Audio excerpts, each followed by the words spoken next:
Hello everyone, this is Group 5 presenting to you a report on harvesting and marketing of aquaculture commodities.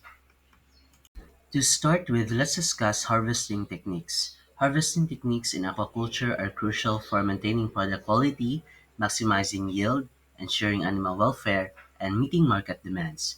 Proper harvesting methods influence the economic viability of aquaculture operations and contribute to sustainability.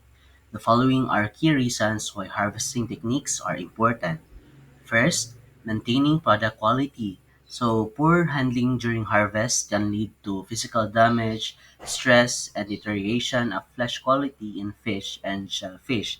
Another reason is to maximizing yield and reducing losses. Proper netting, sorting, and grading techniques ensure that only market-ready stock is harvested, reducing waste. Another one is animal welfare and stress reduction. Harvesting should minimize stress and injury to ensure humane treatment and compliance with welfare standards. Another, efficiency and cost effectiveness. So well planned harvesting methods reduce labor costs, fuel consumption, and post harvest processing time.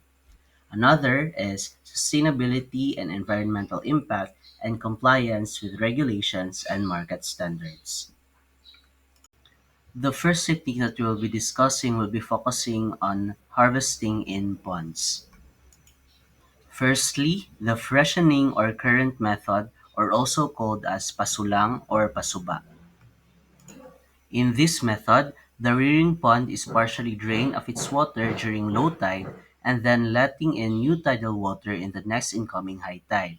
The fish then swim against the current created by inflowing water passing through the open gate into the catching pond where they are confined.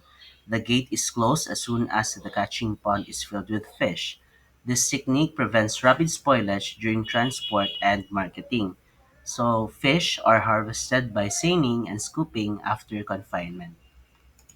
This method is commonly used for species like milkfish and tilapia, wherein it reduces stress and minimizes damage to the fish. Another harvesting technique is the draining method.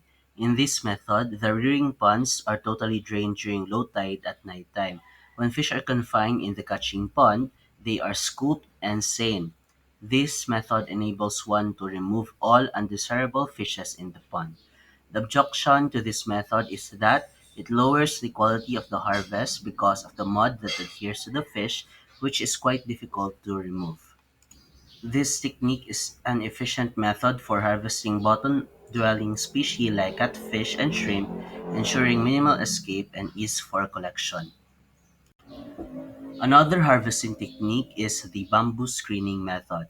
So this method is a series of bamboo screens called banata or joined together by bamboo splits erected on one side of the pot and then dragged towards the other side by several persons to where the fish are found and harvested by scooping them in a confinement chamber made out of the same bamboo screens being used with the aid of suspension nets. In this method, the screen prevents fish from escaping while allowing water to flow out. This method is commonly used in traditional pond harvesting and is effective for species that follow water currents when exiting. The next harvesting technique is called the seining method. The seine is made up of nylon or synthetic net. In this method of harvest, several draggings of the seine or net are made to ensure complete harvest. Also, in this method, milkfish are bruised and descaled. Additionally, the net has floaters on top and sinkers at the bottom to ensure full coverage of the water column. Also, this method is commonly used for larger, market-sized fish like tilapia and milkfish, but it requires careful handling to avoid injuring fish.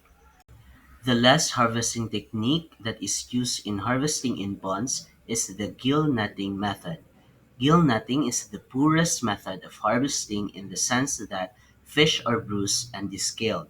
Their shelf life is low because they are caught with their guts full of food, causing them to spoil easily.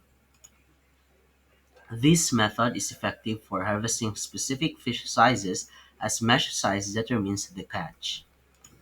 Also, This is less commonly used in pond harvesting compared to other methods due to the risk of fish stress and mortality. Let's proceed to another harvesting technique which involves cages. The stalks may be totally or selectively harvested when they reach the marketable size. Marketable size is dependent upon the kind of species. During the harvest, the bottom net is lifted gradually from the one side and the fish are scooped out from the other side. For large cages, 4 to 5 persons are required to remove the fish out of the net. Now, let us familiarize the terms production and yield, which is commonly used in harvesting. Production is the total output produced or obtained in terms of numbers or weight from whatever size of a culture system used in farming, especially in fish pond. Production differs from yield in that the latter refers to the output produced per unit area. For example, yield per hectare or per square meter per crop. Records of yield per hectare per crop of large-sized milkfish obtained from different management techniques adopting the traditional and high-density culture systems are presented. The table shows that coastal farms appear to be better suited for high-density culture than inland estuarine farms. Recent experiences in coastal ponds utilizing pure seawater show that acceptable wave gains as of 3 to 5 grams per daily are attained, contrary to the common belief of poor growth under the saline conditions. Let's proceed to another technique, the pre-chilling. So, before packing for market, the newly harvested fish are immersed in any container of water, pre-chilled with ice water or crushed ice to maintain their quality. So, usually, 450 kilograms crushed ice is used to chill 1 ton of fish, which are to be transported for a longer time. Proportionate amount of ice will be used for smaller weight of fish. 1 to 3 hours in the chilling time of bangus and maybe of other finfish species intended for export or those that are to be transported for a longer distance of time. The next topic will be the marketing of fish. In marketing, the marketing efficiency or the efficient allocation of resources to achieve the greatest satisfaction of the consumer is required or must be attained. But factors which affect the market efficiency are market control, which refers to the structure, conduct, and performance issues, externalities such as pollution or education, which is non-market price that is added to the cost and benefits, and information to access the availability of market information such as price, supply, demand, and quality. The market structure refers to the characteristics and organization of a market, which influence strategically the nature of competition and pricing behavior within the market. Market conduct refers to the market coordination mechanisms and pricing policies used in the market chain. In the Philippines, the chain can be distinguished clear in the marketing channels. An example would be a primary producer to processors or via auction market to wholesaler to processor. The wholesalers play an important role in pricing policies, and suppliers do price setting and the buyers make the decision and bid. There are two types of market, the local and the overseas market, and each have their own qualifications or requirements relating to the fish, such as in the red tilapia, the size required in the local market is at a minimum of 170 grams, and larger fish sell for a higher price. There is no minimum quantity to be attained, and the price retails for $120 per pound for small to medium-sized fish, but larger fish sell for a higher price. In the overseas market, the required size is at a minimum of 500 grams for export conditions, and the quantity is at a minimum of 5,000 kilo pounds or 2.250 tons for kilo per week. Then, export quality tilapia is sold at $120 per pound for whole fish. In the channels of distribution in the Philippines, the route of the products from the producer to the consumer or final user varies widely among commodities and even among producers of the same goods. The typical route is from the producer to consumer, from producer to retailer to consumer, from producer to wholesaler to retailer to consumer, and lastly, from producer to agent to wholesaler to retailer and consumer. This is an illustration of the web of the channels in the marketing of fish. As you can see, it all derives from the producer, which then goes through a broker or a wholesaler to a retailer, then directly to the consumer, or there are sometimes that is bypassed directly into the consumer.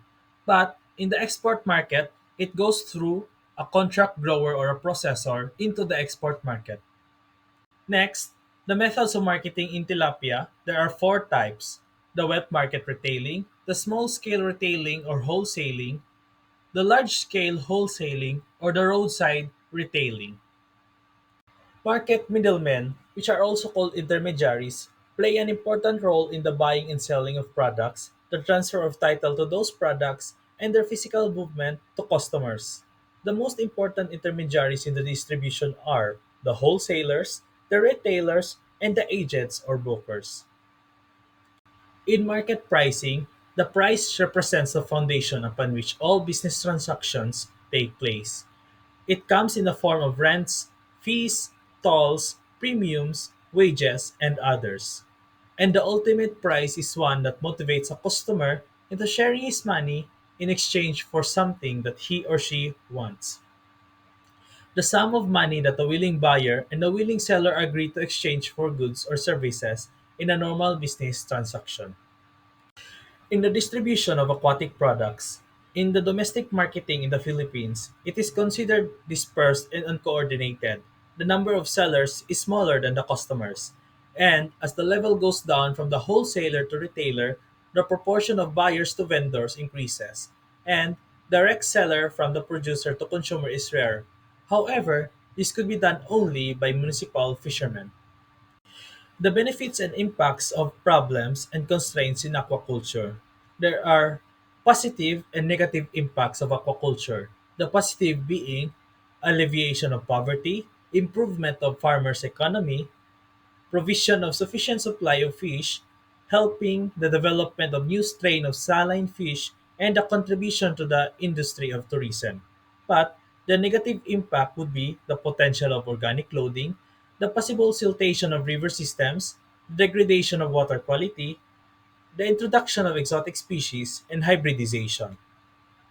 That is all for the report of Group 5 in aquaculture. Thank you.